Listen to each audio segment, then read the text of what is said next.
CM Punk is a corporate stooge. Those are words I never thought I'd say, but today they are impossible to ignore. Because this is the same man who once called himself the voice of the voiceless. He was the rebel, the anti-authority icon, the guy who stood up to the machine when no one else would. CM Punk was never supposed to become this. Before his WWE return, before TKO, before the suits, Netflix, CM Punk built his legacy on being different, on calling out hypocrisy, on fighting the system, and not joining it. But somewhere along the way, money changed the message. Power replaced principle, and the man who once burned bridges on purpose suddenly started protecting them. How did CM Punk go from anti-corporate revolutionary to defending the very machine he once tore apart? This isn't a hit piece, this is a breakdown. Because CM Punk's career didn't fail, it transformed, and not everyone was ready to admit it. This is what went wrong with CM Punk. In a company built on control, scripts, and corporate power, one man made a career out of saying no. Not quietly, not politely, but loud enough that the entire industry had to listen. That is CM Punk, WWE's ultimate anti-authority figure. WWE thrives on structure. Management decides who gets pushed, who talks, and who becomes the face of the company. CM Punk never fit that mold. From the moment he arrived on the main roster, Punk positioned himself as the voice of frustration, not just for fans, but for wrestlers who felt overlooked, ignored, or controlled. He wasn't rebelling within the system, he was rebelling against it. Then came the night everything changed. The pipe bomb wasn't just a promo, it was a public execution of WWE's power structure. Punk didn't attack a rival, he attacked the machine. He called out Vince McMahon, he exposed backstage politics, he shattered the illusion that WWE was untouchable. For the first time in years, a WWE superstar felt dangerous, not because of violence, but because he told the truth. CM Punk's character worked because it was believable. He didn't dress like a corporate star, he didn't talk like a company man, he didn't smile for the cameras. Instead, he mocked authority, disrespected people, challenged decisions, and treated management like real villains. While WWE often portray authority figures as doing what's best for business, Punk made them look insecure, out of touch, and threatened by anyone they couldn't control. Even as WWE champion for over 400 days, Punk never became their chosen hero. He was champion, but he was never the guy, and that actually made him more powerful. He didn't need permission to be relevant, he didn't need the system's approval, the fans chose him. Every time WWE tried to box him in, he pushed back harder. He proved that authenticity beats polish, that rebellion sells, and that sometimes is the most dangerous superstar in the making. Whether you loved him or hated him, one thing was undeniable. CM Punk didn't follow WWE's rules. He made them uncomfortable, and in doing so, he became unforgettable. CM Punk, who walked away from WWE at his peak of fame, decided to fight for real. What followed was one of the most controversial and yet embarrassing experiments in UFC history. In 2014, CM Punk shocked the world by announcing he was leaving wrestling to pursue mixed martial arts. No amateur background, no collegiate wrestling, and no boxing career. Just confidence and a dream. Dana White saw an opportunity. Punk wasn't signed because he was ready, he was signed because he was famous. Pay-per-view buys mattered more than merit. Punk trained at Rufus Sport, one of the best gyms in the world. Years passed, injuries piled up, and the doubt grew louder. Fans were absolutely split. Some respected the courage of CM Punk for getting into the octagon, but others knew exactly how this would end. By the time Punk finally stepped into the octagon, expectations were low. But in reality, things would become worse. On September 10, 2016, CM Punk fought against Mickey Gall. Gall took Punk down almost instantly in the fight. He controlled him, mounted him, and choked him out in just 2 minutes and 14 seconds. Very little offense, very little defense, and absolutely no chance. It wasn't competitive, it was a mismatch. Despite the embarrassing debut performance, the UFC gave CM Punk a second chance, this time against Mike Jackson, a fighter with a little experience level, but somehow he made it even look worse. Punk was slow, hesitant, and overmatched. Jackson outstruck him, outgrappled him, and toyed with him for 3 months, to the point it actually pissed Dana White off. The decision loss was very clear. Dana White later said CM Punk didn't belong in the octagon. That was simply the end. Many fans were very harsh with CM Punk's poor UFC performance, and the reality is he left the UFC after an 0-2 record. But the truth is, UFC sold the story, CM Punk was living a dream. He failed because MMA doesn't care about fame. MMA cares about skill and talent, and the truth is, he started way too late. There was a lot of pressure, and the opponents that he went up against were truly better.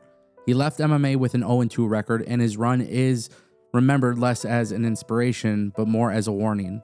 A warning to other people that this is actually hard. But oddly enough, it didn't ruin CM Punk. He eventually returned to wrestling, but it wasn't the WWE. It was AEW, which, reflecting back, made a lot of sense.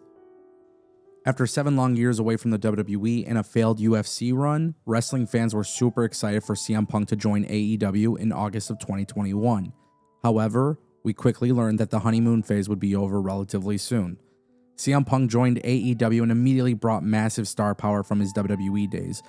He helped boost ticket sales immediately, ratings were off the charts, and rumors of his debut alone sold out the arena. Merch flew off the shelves and he delivered killer storylines. He had a really epic feud with MJF, and AEW seemed to be on the rise. CM Punk was brought into major feuds and storylines, but ultimately became the face of AEW Collision. In 2023, on paper, he was more than just a game changer. He was drawing in fans who hadn't turned into AEW before, and may have even brought some fans who left after the departure of Cody Rhodes. But beneath the surface, cracks were already forming.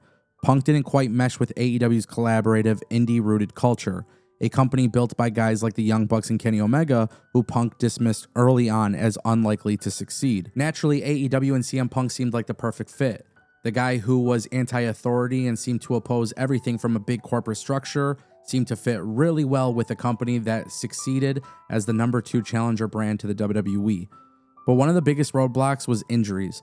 Punk won the AEW World Championship at Double or Nothing in 2022, but just days later he broke his foot during a match.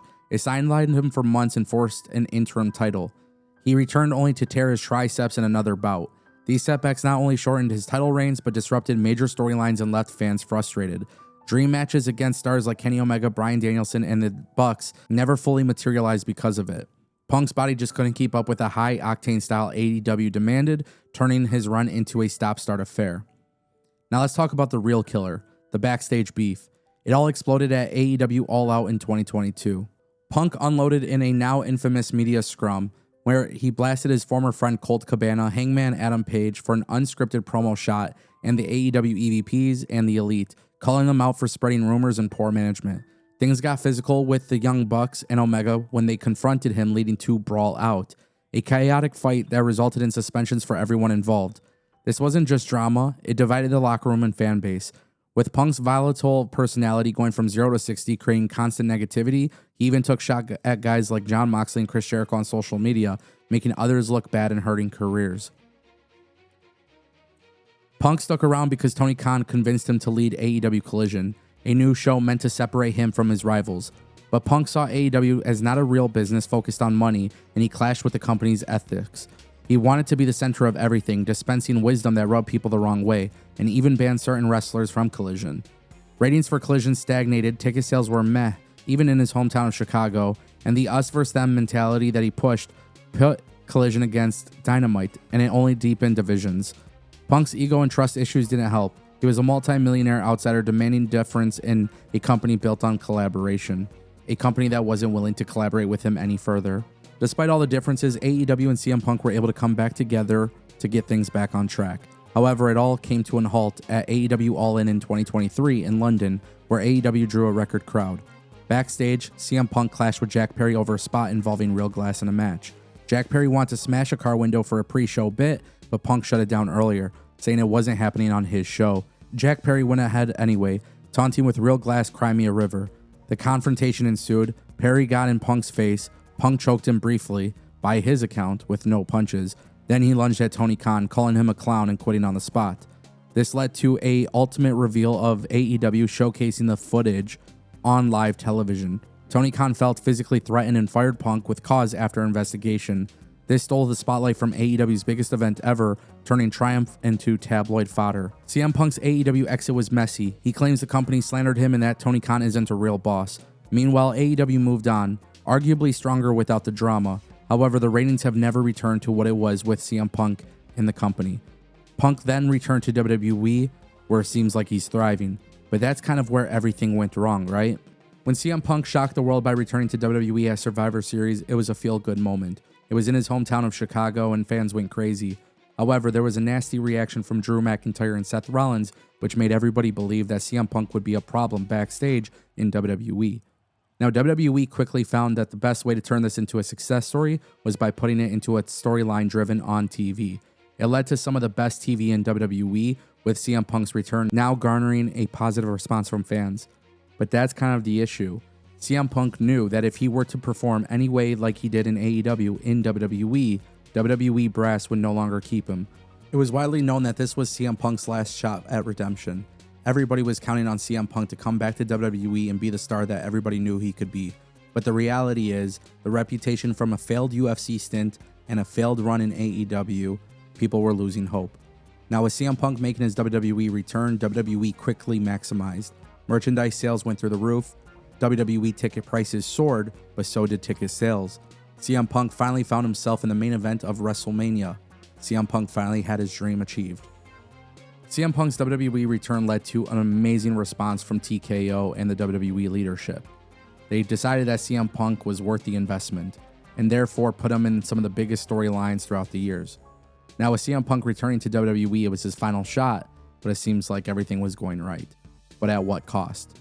CM Punk is now the guy that you see all across WWE programming, SportsCenter, ESPN, media interviews, red carpet events, and on top of that, CM Punk is now featured in more movies than ever.